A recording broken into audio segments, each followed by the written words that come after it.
Welcome to Conversations with Hannah. Today I am joined by select woman Beth Casavant, who I'm thrilled to have back. We've done quite a few of these now together over the last 6 years. We have, yes. And thank you for willing to be here today. The funny thing is we're actually starting to see each other more and more in person. Yeah, it's good.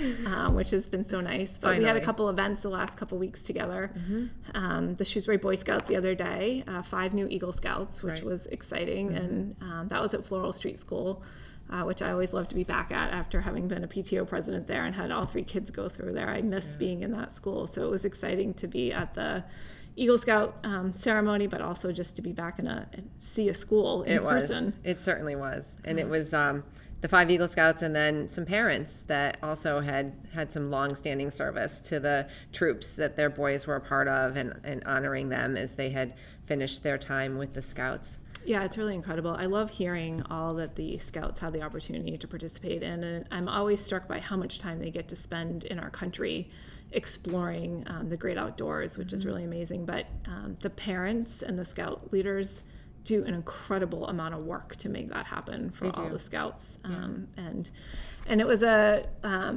year plus overdue. It was supposed to be March of 2020, and we finally got to have the ceremony in June of 2021. Yeah. So one of the boys had come before the Board of Selectmen in March of 2020 and told us about his project, and then everything shut down, but he didn't shut down. He kept doing his project, and there he was getting his Eagle Award. 18 one months family later. too, the Nurkowski family, their third son, and their third and final son became an Eagle Scout, which was really great to be a part of. And I think I've been there for all 3 boys' Eagle Scout ceremonies, which was really cool. So, and then we got to go to the Rotary.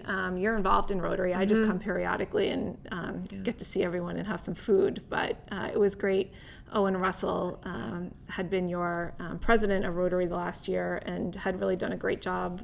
Everyone said, keeping folks focused and entertained and engaged during COVID. Yeah, so that meeting, I think it was last Monday night, we held it at Rotary Park, which for those people who don't know is off of Old Mill Road. And it's a little park up at the water, and it was beautiful. It was the first time we had been together as a Rotary Club since the pandemic shut everything down. We've been meeting over Zoom, and actually we have our final Zoom meeting today. And then we are going to be going into a hybrid meeting mode where we'll be going back to a local restaurant to meet and being able to have those people that don't quite feel comfortable in our club kind of call in over Zoom. So that's good. Yeah. Yeah, so that was the retirement of Owen, I think, even though officially, I think, does it go through Today's his today's his last meeting officially. And then Sandy Berger will be taking over, and she is actually from Kansas. Wow. Moved out here when her husband's career went in a different direction, moved out here to be closer to her daughters, and has fallen in love with the area, immediately got involved in Rotary Club, and she's got a ton of energy. I know that she's really looking forward to it, and I think she's going to be a great president, and very graciously is planning to incorporate some of the ideas that Owen wasn't able to execute on during his time as president into this year, so that the momentum behind what he was trying to accomplish as Rotary president wouldn't be lost.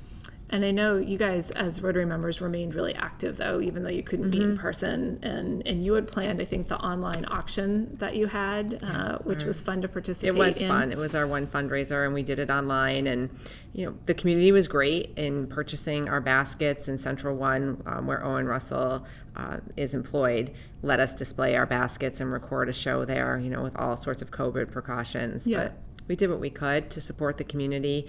The funds that we raise are really important because we donate them right back. So, we donate to SYFS, we donate to St. Anne's.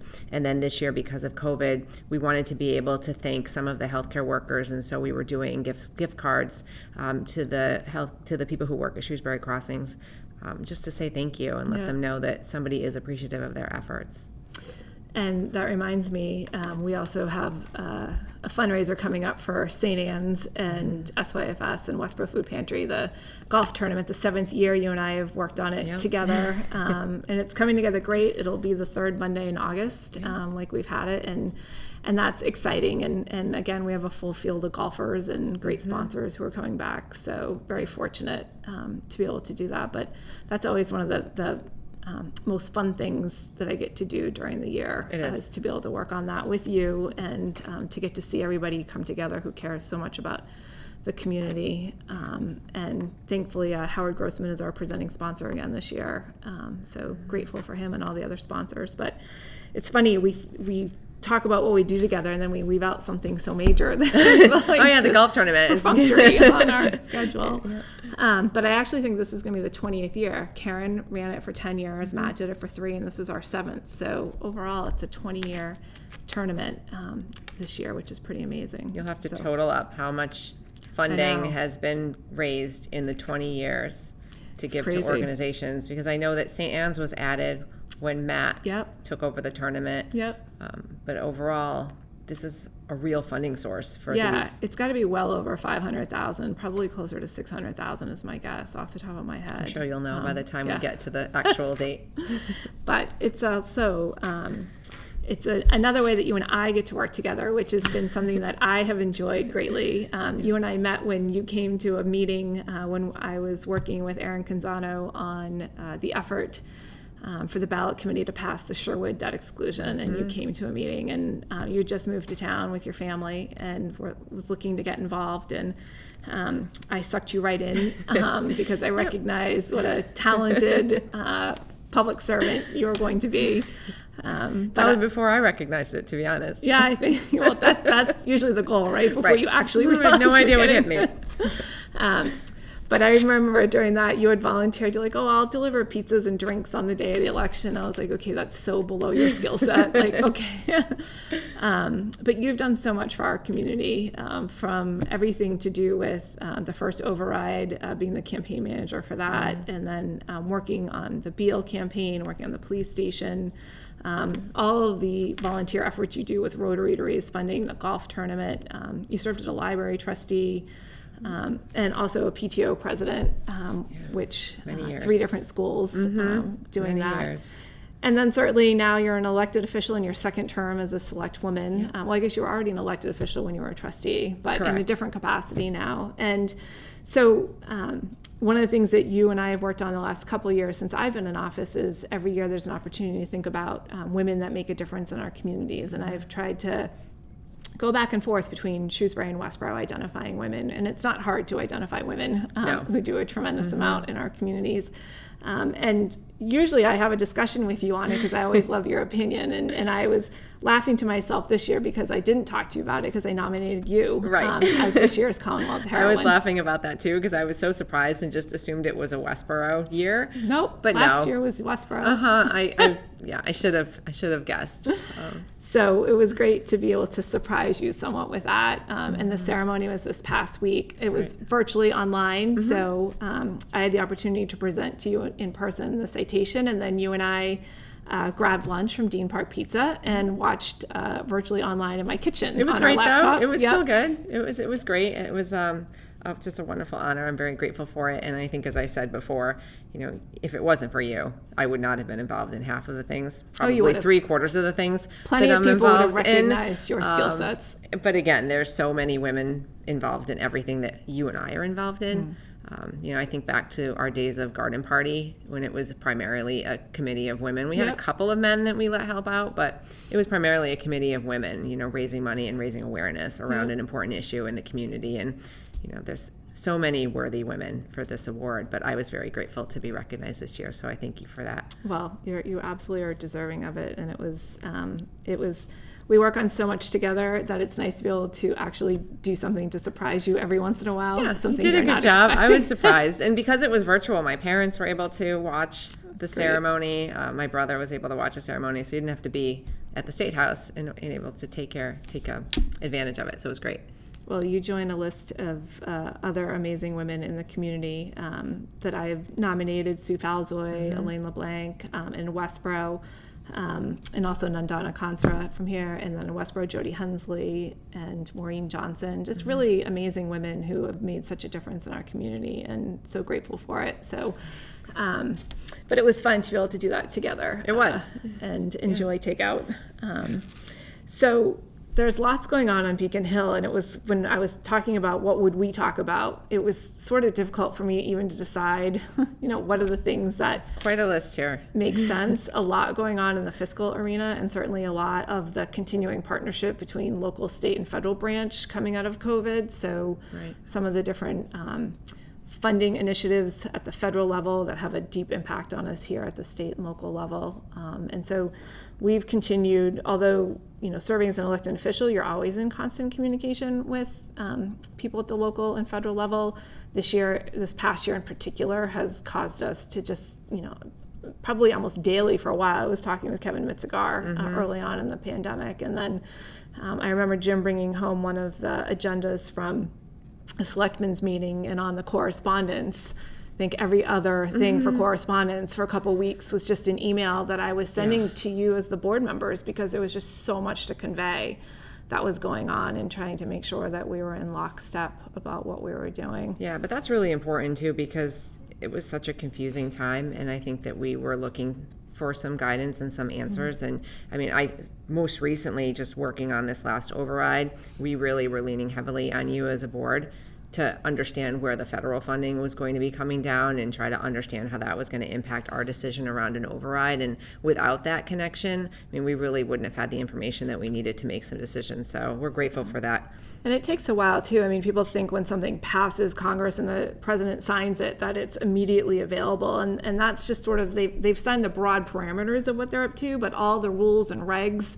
that have to get done, they take a while. And so even on this latest, the American Rescue Plan money, I mean, it took almost 3 months, between 2 and 3 months, to get from the federal government, like the final out of Treasury, like what are the guidelines on how you can use this? And then it needs to come to the state, and the state then needs to figure out how does it give guidance to local communities. And so there's just a lot of ongoing discussion. And meanwhile, you're trying to plan at the local level according to what you think at that point in time, and then adjust. Yeah, and we still don't know. We're still, had we not gone forward with the override and said, we're going to wait for federal dollars, we'd still be waiting. Like, we would not know. Yeah. We can't, like, that sort of level of uncertainty just doesn't, when you have to function as a government. And some of the ways in which, we might have wanted to use federal funding at the local level, we can't. There are confines to what you can use it for. And so I think, we'll continue looking at that. What we do know is that the state is getting $5.3 billion. The governor had put out his own idea about sort of dividing up the funding. He was looking to spend a significant portion of it, about half, to go into housing and some workforce development issues. And the leaders of the legislature decided that they didn't like that idea, that instead they wanted to go through a bit more of a deliberative process. We're probably going to be having some hearings later this summer into the fall around uses of the American Rescue Plan money. And some of that is because you have a 4-year period of time over which you can use it. So thinking through, how do we do some things, what is needed right now versus what are some things that we can start to tee up. And then, as opposed to all the other funding that came before, when really it was the governor's purview, the legislature understood, because we were in the state of emergency and having to deal with a pandemic, that made all the sense in the world. And, we're largely supportive of everything that the governor and the administration did. But I think now the legislative leaders are thinking there's an opportunity to have a little bit more of a long view, and want to make sure that legislators have a chance to hear from not just their local elected officials, but community members and advocacy organizations around, what we think the best use of funds are. And similar to thinking about what we have to do on a local level at town meeting with our budget, we're also not commingling those funds in our fiscal year operating budgets. Correct. Because you don't want to create that cliff effect where you have funds you can insert in one year, and then when they're gone, all of a sudden now you have this enormous unfunded amount to your budget of things that are important, but there's no funding mechanism left. And so trying to think about it in a little bit more of a long-term perspective, so that we're not doing anything that creates that cliff. It's almost like a little bit of a silver lining, I think, to everything that we've gone through, is to now have funds that we can use, granted in restricted ways, but maybe to do some things that we haven't been able to do in the past. And I know that's how we're looking at it here locally. Yeah. Being able to sort of reduce the burden on taxpayers when we can and get some of the major infrastructure work that we need and haven't been able to do within our regular operating budget taken care of. So sort of really want to take advantage and stretch those dollars as far as we can. And when you talk about your work at the State House, are you remote? Are you in person? What are you doing these days? So the House, the emergency rules that we passed have us in remote session through July 15th. The Senate, when they passed their version, they did it through January of 2022, the capability. It doesn't mean they'll stay out that long, but they gave themselves, when they passed it almost back in January, not knowing what was coming with the pandemic, they gave themselves more flexibility. Our legislative sessions were in 2-year cycles, and we're in the first year of that 2-year cycle. And so we're in session through July 31st, formal session. And then usually we're sort of off for the month of August and then a week or two into September. We're off from a formal session perspective, not from any other perspective. So really that just means we won't be in session 1 day a week in the month of August. And part of that is so that there can be a period of time when legislators can know they can take a break or have a vacation and they're not going to miss voting, because you want to ensure that everyone's there when you are taking important votes. And it also is good to have a deadline, because otherwise I think we probably just stuff would continue not to get done. And by having a hard deadline of July 31st, it forces a number of things, particularly the budget, to actually get resolved. Currently we're one of 16 states without a state budget in effect that will start July 31st. There's 46 states overall that operate on a July 1, and 30 of the others have already have their budget for the year, fiscal year 22, signed into law. We're still in conference committee right now on that. So in the last few years, we've slipped very late into the year with it. So it's good to have a deadline. But the State House is still closed, and it's one of the reasons it's also still closed is because the State House is when it's open, it's a public house, meaning all are welcome. And I think that we haven't had our staff working in the building. We've been closed since March of 2020, and we need to get people back in the building. There's also all around the State House, I think the city of Boston took advantage of the fact that things were shut down and every single street is ripped up. I think they're putting in new water sewer lines, but there's no parking. And the parking garage that was next to us is also under construction for some work going on. So my guess is that I wouldn't be surprised if we do another 2 weeks so that we actually can be remote through July 31st. And then we work over the month of August to get people back in, and then open the State House back up full time after Labor Day. That's just my own sort of guess on where things are at. But it is important to get people back. I mean, some of us, when we're in the chamber and there's a small crew of us that will go in for session, it's very funny to think that we're not all in together at this point when a couple blocks away you can go to a Celtics or a Bruins game and have a full capacity back again. So government always works a little bit slower though than corporate type that's things. For sure. But I think we're anxious to be back together. This is a relationship job.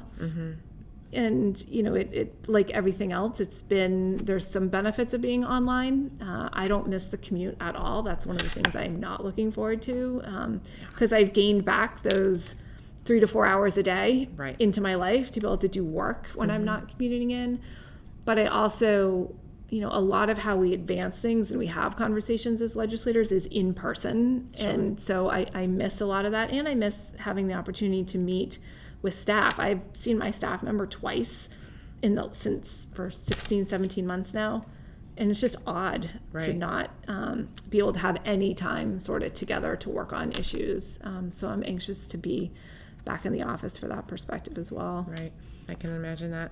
And we have a new speaker of the House, rather. Yeah. So that's a change. We did, and he became late December when Speaker DeLeo stepped down to take a job at Northeastern. Speaker Mariano, then Majority Leader Mariano, was voted in as Speaker. He's somebody I've worked with quite a bit in the past, worked a lot on marijuana policy with him. We were on the conference committee together and have a great relationship with him. He actually had a little heart trouble a couple weeks ago, and so he was back in session the other day. It was great to see him back in the State House. But the other big news coming out is the woman who is now Majority Leader, who's a good friend of mine, Claire Cronin, just got tapped by President Biden as his nominee to be ambassador to Ireland. And I actually was one of her background checks. I was in Florida with Maddie and Caitlin a couple weeks ago, actually early May, and Claire had called to say she was being vetted and would I serve as one of her reference background checks. The federal government called you up?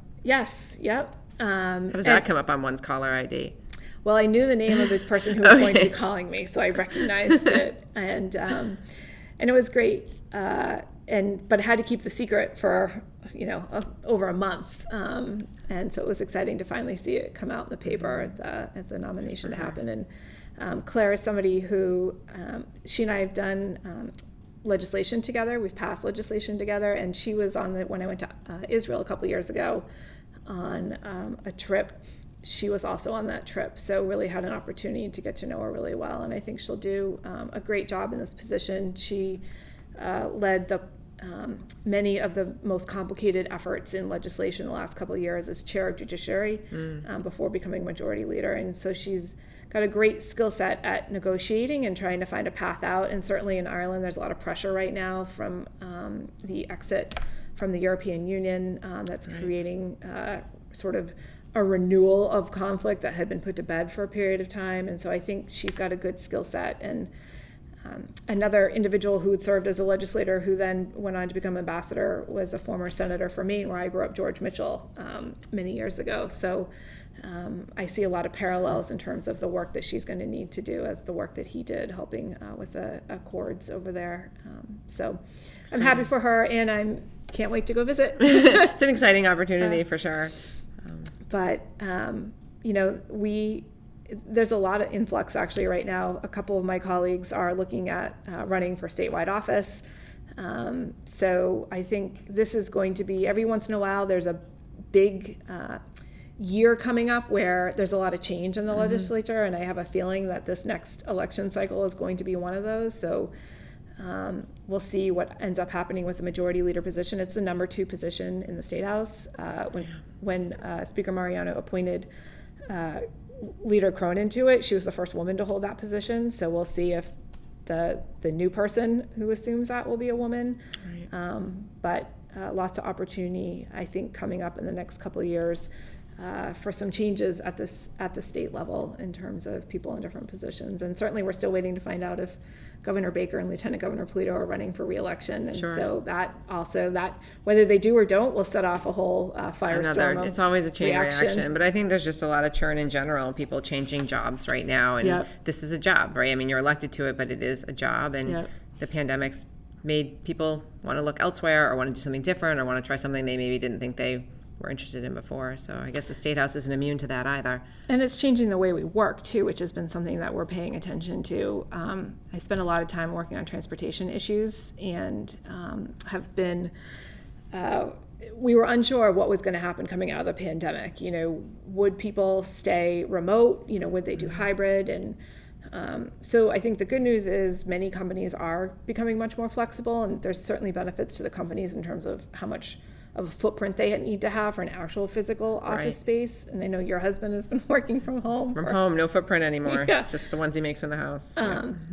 But the traffic levels are largely getting back to pre-pandemic levels. And so, the lull that we'd had in a little bit of the transportation work is now coming back full bore again. Right. And we'll need to be paying attention to how we continue to have more people be able to rely on public transportation so that we're not having as many people actually physically having to drive to Boston, because as you and I have talked about before, a huge amount of the greenhouse gas emissions come out of the transportation sector. Correct. So the more people that we can get on public transportation, the better off it is for the environment and to give us a chance to actually meet the greenhouse goals that emission goals that we have subscribed to. But I think as we move forward, the flexibility that employers can have, I think will make a big difference in people's quality of life having to be back on the roads again. So the more flexibility from where I sit, the better. And I certainly am am going to try and do my part to continue to have full days when I'm at the State House, like as many meetings as I can, and then to not have days when I'm in the State House where I can continue to work from the district. Right. Which, is great for the mental health ability of not having to sit in traffic, but also just adds to the fact that if we don't have to be driving back for 1 or 2 hours, then we should do all that we can to not have to. Right, and you're in Shrewsbury. I mean, there's legislators that live in Western Mass. Yes. That's quite a drive for them. So. It's a tremendous one. Mm-hmm. So some of the other things on just on my mind, I know that the governor had proposed a 2-month sales tax holiday, which I've heard both sides of. If people are saying maybe we should not do a 2 months so that we take that revenue and use it for other initiatives that maybe are of more importance, and then others are saying we should be supporting the businesses that have really struggled during the pandemic. Just wondering what your thoughts are on that. Yeah, so I think unfortunately it's probably not even going to come up in the legislature, because both Speaker Mariano and the Senate President Spilka have made it pretty clear that they think his proposal for 2 months is sort of dead on arrival. As you said, we do have the 2 days in August 14th and 15th, which is now every year we'll have 2 days. Mm-hmm. I understand the governor's perspective for sure, and I know that the Retailers Association was very supportive of this notion of getting people back out and into small businesses. One of the things I've also heard from people, though, is the challenge of a lot of small businesses can't find help right now. Right. There are especially, restaurants and retailers are having a hard time finding folks.